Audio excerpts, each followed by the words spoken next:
Добро пожаловать в мой канал. Le scan politique. Selon une note confidentielle du ministère du Travail révélée par le Canard enchaîné, l'exécutif envisage d'instaurer des sanctions plus strictes que celles qui sont en vigueur aujourd'hui.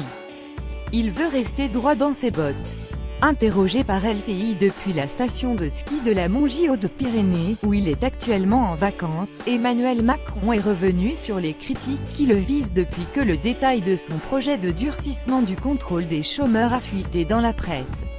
C'est là aussi un engagement de campagne tenu. Je l'ai dit plusieurs fois. Ces règles IA ont été annoncées pendant la campagne. Et comme toujours, on fait ce qu'on a dit. Je l'ai dit et on le fera, a-t-il martelé. Le chef de l'État réagit aux informations du Canard enchaîné, qui a révélé ce mercredi une note confidentielle du ministère du Travail sur le durcissement du contrôle des chômeurs. Selon le document, une recherche insuffisante, un refus de formation ou un refus de 2 offres d'emploi jugées raisonnables entraînerait une réduction des allocations de 50% pendant 2 mois. Puis, en cas de récidive, une suppression pure et simple pour une durée de 2 mois. C'est normal d'indemniser, mais il faut aussi s'assurer que chacun recherche bien un emploi, et qu'il prend celui qui lui est offert quand il correspond à ses compétences. C'est normal, il est n'y a rien de choquant. Tous les pays qui nous entourent le font, et je crois qu'il y a un fort consensus autour de cela. Les résultats seront progressifs, mais chacun a sa part à mettre dans cet édifice. Jen appelle à la responsabilité collective, mais il ne faut tomber dans aucun raccourci, a exhorté le président.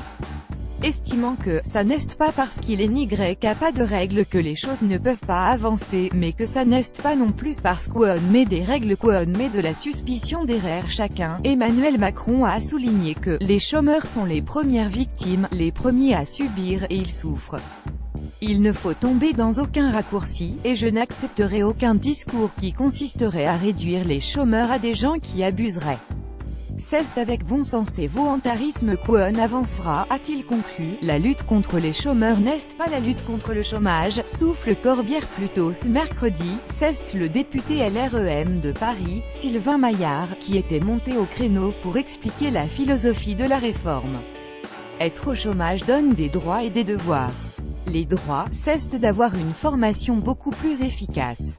Mais, à côté de ça, on a des devoirs, le devoir de chercher en permanence un emploi ou d'accepter un emploi qui correspond à sa qualification, ou en tout cas à ses espérances de travail, a-t-il détaillé sur RTL. Cette fuite a immédiatement fait réagir à gauche, où l'on s'est inquiété de cette mesure. Le PS rappelle à toutes fins utiles à la ministre du Travail que, selon Pôle emploi, 86% des chômeurs respectent leurs obligations légales et font tous les efforts pour retrouver un emploi. Le PS demande au président de la République et au Premier ministre de ne pas laisser à Pierre Gattaz le rôle de conseiller social de l'exécutif, a exhorté le Parti socialiste sur son compte Twitter ce mercredi matin. Idem du côté des Insoumis, où l'on a repris ce même argumentaire. Emmanuel Macron poursuit la feuille de route du MEDEF pour qui les chômeurs sont responsables du chômage. Plus de sanctions, plus de contraintes à prendre n'importe quel emploi. L'objectif, un nivellement par le bas du marché du travail. C'est la suite des ordonnances, c'est insurgé le député de Seine-Saint-Denis, Éric Coquerel.